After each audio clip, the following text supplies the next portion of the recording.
Hello friends, இந்த வீடியோல நம்ம பைத்தானுடைய ஃபங்க்ஷன் பத்தி பார்க்க போறோம். ஃபங்க்ஷன்னா என்ன, எதுக்காக அதை நம்ம யூஸ் பண்றோம், அதை யூஸ் பண்றதுனால என்ன பெனிஃபிட், தென் அதோட சின்டாக்ஸ் என்ன, அதெல்லாம் தான் இந்த வீடியோல பார்க்க போறோம். Function is a group of statement which is used to perform specific task and called when required. நம்ம கோட் எழுதும்போது ஒரு செட் ஆஃப் ஸ்டேட்மெண்ட் மட்டும் அடிக்கடி ரிப்பீட் ஆகுறாப்புல இருக்கும். அந்த மாதிரி ஸ்டேட்மெண்ட்டை நம்ம ஒவ்வொரு தடவையும் தனித்தனியாக எழுதாமல் கோட் பண்ணாமல் அது தனியாக ஒரு ஃபங்க்ஷனாக க்ரியேட் பண்ணி கோட் பண்ணிட்டு எப்பப்போ தேவை இருக்கோ அப்போ அந்த ஃபங்க்ஷனை நம்ம கால் பண்ணிக்கலாம். அதுக்கு தான் ஃபங்க்ஷன் யூஸ் ஆகுது. Use to avoid repeated set of coding.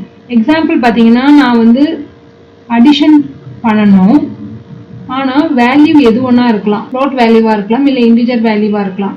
என்னோட ப்ராசஸில் ஒரு டைம் இன்டர்வலில் அடிஷன் நான் வேறு நம்பர் கொடுத்து பண்ணுறாப்புல இருக்கும்.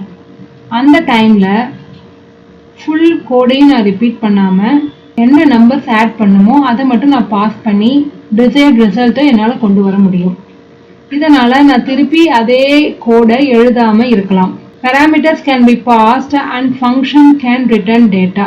இப்போ ஃபங்க்ஷன்னா பேராமீட்டர் மட்டும் பாஸ் பண்ணி அதை எக்ஸிக்யூட் பண்ணி ரிட்டர்ன் பண்ணுறது மட்டும் இல்லாமல் சிம்பிளாக பிரிண்ட் ஸ்டேட்மெண்ட் யூஸ் பண்ணி ரிட்டர்ன் பண்ணாமலேயும் நம்ம ஃபங்க்ஷன் க்ரியேட் பண்ணலாம். மெயின் ப்ரோக்ராம்லேருந்து நம்ம ஆர்குமெண்ட்ஸ் பாஸ் பண்ணுவோம். ஆர்குமெண்ட் பாஸ் பண்ணிவிட்டு ஃபங்க்ஷனில் அந்த ஆர்குமெண்ட்டை பேராமீட்டராக எடுத்து வேல்யூவை உள்ள ஃபங்க்ஷனில் எக்ஸிக்யூட் பண்ணி மறுபடியும் அதோட ரிசல்ட்டை ரிட்டர்ன் பண்ணுவோம். இது ஒரு டைப்பு. இன்னொரு டைப் பார்த்தீங்கன்னா ஜஸ்ட் ஃபங்க்ஷன் கால் பண்ணி அந்த ஃபங்க்ஷனுக்குள்ளே பிரிண்ட் மட்டும் கொடுத்துருப்போம். அது மாதிரியும் கொடுத்து யூஸ் பண்ணலாம். அந்த கண்ட்ரோல் ஆட்டோமேட்டிக்காக ஃபங்க்ஷன் எக்ஸிக்யூட் பண்ணிட்ட பிறகு மெயின் ப்ரோக்ராமுக்கு ரிட்டர்ன் ஆகிடும். Def keyword is used to define a function. ஒரு ஃபங்க்ஷன் கோட் பண்ணணும்னா நம்ம ஃபஸ்ட்டு டெஃப் அப்படின்ற கீவேர்டை கொடுத்தா தான் கம்பைலர் அண்டர்ஸ்டாண்ட் பண்ணிக்கும் இது ஒரு ஃபங்க்ஷன். அதனால் டெஃப் அப்படின்ற கீவேர்ட் நம்ம கொடுக்கணும். Number of arguments and parameters must be same, otherwise error message will appear.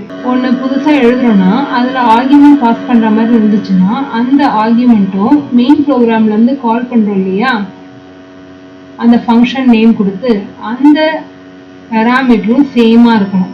சேமாக இருந்தால் தான் அக்செப்ட் பண்ணி அந்த ஃபங்க்ஷன் ரன் ஆகும். அப்படி இல்லை எரர் மெசேஜ் அப்பியர் ஆகும். Function must be called after defined. So நம்ம ஃபஸ்ட்டு ஃபங்க்ஷனை எலாபரேட்டாக கோட் பண்ணாமல் அதுக்குள்ளே ஃபங்க்ஷன் நேமை நம்ம கொடுத்து கால் பண்ண முடியாது. ஏன்னா செட் ஆஃப் கோட்ஸ் அந்த நேமில் இருக்கவே இருக்காது. ஸோ எக்ஸிக்யூஷன் பண்ணும்போது ப்ராப்ளம் ஆகிடும். ஃபங்க்ஷனை ஃபஸ்ட்டு நம்ம ஃபுல்லாக கோட் பண்ணிவிட்டு அதுக்கப்புறம் தான் அந்த ஃபங்க்ஷன் நம்ம மெயின் ப்ரோக்ராம்லேருந்து கால் பண்ணணும். ஃபங்க்ஷனுக்கு உண்டான சின்டாக்ஸ் பார்க்கலாம். ஃபங்க்ஷனில் 2 பார்ட் இருக்கும், header part, body part. Function consist of 2 parts, header and body. Syntax. So நம்ம பார்த்தோம் டெஃப் அப்படின்ற கீவேர்டு யூஸ் பண்ணணும் அப்படின்ட்டு. டெஃப் கீவேர்டு தான் ஹெடர்.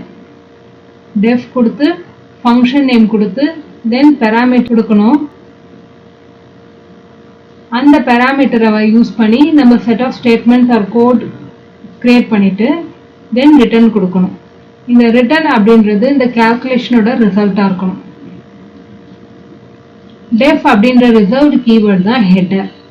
ஸோ ஒரு ஃபங்க்ஷன்னா என்ன, அதுக்கு எப்படி அதை டிஃபைன் பண்ணுறது அப்படின்னு பார்த்தோம். இதுக்கான எக்ஸாம்பிளை நம்ம அடுத்த வீடியோவில் பார்க்கலாம். தேங்க்யூ.